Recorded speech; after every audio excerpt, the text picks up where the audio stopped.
사실 살면서 되게 많은 고난과 역경이 오잖아요. 사람의 총량이 있다면 그거를 되게 제가 어렸을 때 몰빵해서 맞은 느낌이거든요.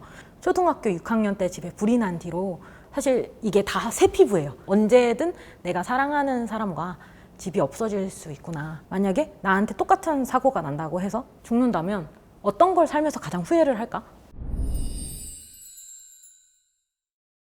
안녕하세요. 세상 역경 초반에 몰빵당한 박설아입니다. 저는 불안 환자 공감을 위한 1인칭 시뮬레이션 게임을 만들고 있고요. 거기에 대한 내용은 제가 겪었던 상담 50회기 정도 되는 내용을 13개의 씬으로 추려서 과정에 느꼈던 감정이나 생각을 다른 사람들이 알 수 있게 정리하는 게임을 만들고 있었습니다. 제가 실제 상담 겪었던 내용을 통해서 만약에 심리적으로 불안하다 하시더라도 이게 완주할 수 있음을 사람들이 게임으로 1차적으로 경험을 해봤으면 좋겠어서 만들게 되었습니다.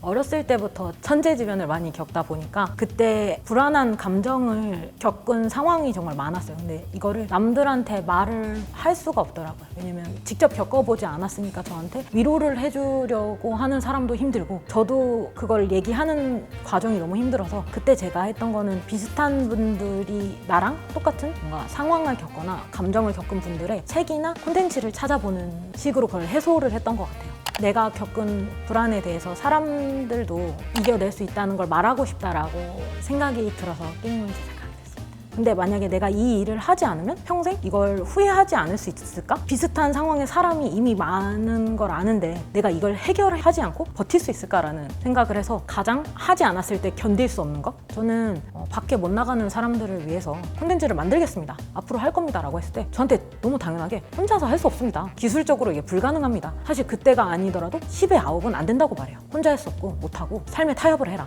상처도 많이 받았지만 배운 게 있다면 내가 그런 말을 함으로써 그런 사람들을 점점 만날 수 있어요. 무리에 들어갈 수 있고 그런 전문가분들이 찾아오세요. 말을 하지 않았을 때는 아 이게 문제가 있구나라고 생각을 했지만 말을 하면 할수록 비슷한 사람들이 모이고 찾을 수 있는 원동력을 얻을 수 있었던 것 같습니다. 생각만 하지 말고 배우고 행동하라라고 말씀을 드리고 싶어요. 바꾸면 되죠. 다시 배우면 되죠. 왜냐면 저도 사실은 기획자를 할까라고 생각을 해서 기획을 했다가 제 글을 너무 못 쓰는 거예요. 그리고 디자인을 해볼까 했는데 디자인도 다른 사람보다 시간을 투자해서 못하는 것 같아요. 개발을 해볼까라고 생각을 해서 사실 개발을 한 지는 별로 안 됐는데 제 적성이 맞더라고요. 근데 그걸 할 수 있었던 원동력은 내가 잘하고 못하는지는 배워봐야 아는 것 같아요. 해봐야 아는 것도 있고 못하면 처음에는 타격감이 되게 컸는데요. 세상에 마음대로 되는 일이 없더라고요. 그래서 어차피 못해도 다시 배우면 되지. 한번 이런 배워본 경험이 있으면 다른 거에 대해서 배우는데 두려움이 많이 없다는 걸 알게 됐어요. 아무 일도 하지 않은 사람은 없다라고 생각을 해요. 그러니까 내가 한 일을 아는 사람과 내가 하는 일을 모르는 사람만 있는 거라고 생각을 해요. 그래서 거기에서 강점을 발견하고 내가 하고 싶은 일에 대해서 어떻게 하면 더 잘할 수 있을지 피드백을 받으면 더 잘할 수 있다고 생각을 하거든요. 많은 분들이 내가 뭔가 한 게 없어라고 생각하지 말고 일단은 내가 한 일이 뭐가 있는지를 다 수집해 보셨으면 좋겠어요. 내가 여기서 이 경험을 통해 뭘 배웠구나. 실패하더라도 배운 점이잖아요. 실패하고 느끼는 감정에서 내가 뭘 배워야 하는지를 알아갈 수 있는 키워드를 발견해 가는 것 같아요.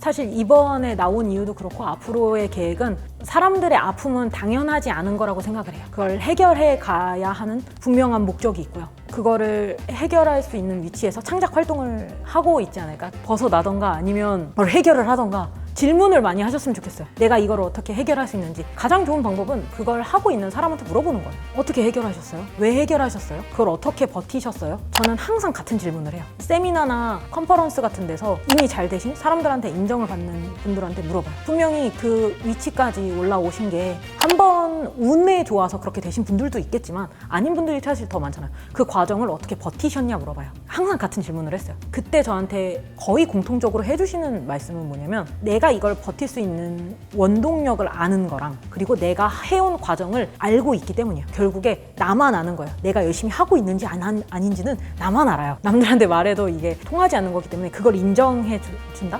그럼으로써 더 배울 수 있다. 이런 원동력인 것 같습니다. 사실 이게 말이 안 되는 거예요. 평생 그 사람한테 배워라 라고 하는 거는 말이 안 돼. 이거를 왜 나한테 강요를 하는 거야 라고 할 수 있지만 사실 그거는 나를 위해 하는 거거든요. 남이 아니라 내가 겪는 문제를 해결하기 위함이고, 그리고 사실 하다가 포기해도 되지만 하다 포기하면 남는 게 있어요. 그래서 다시 돌아왔을 때 다시 시작할 수 있는 힘을 얻는 것이다. 이렇게 말씀드리고 싶습니다. 저는 일단 창작 활동을 계속 하고 싶고요. 그 꾸준한 창작, 지금처럼 게임을 만드는 이야기는 가장 하고 싶지만 저는 구체적으로 지금 사람들이 겪고 있는 문제가 있잖아요. 그거를 해결할 수 있는 구조적인 위치에 가고 싶어요. 근데 그러기 위해서는 경력과 실질적인 스펙이 필요하더라고요. 그래서 그걸 쌓기 위해 많이 노력을 할 것 같아요. 그래서 학업을 조금 더 중심으로 진행하고 싶습니다. 조금 누구한테 위로를 줄 수 있는 콘텐츠를 계속 만들고 있지 않을까라는 생각을 합니다.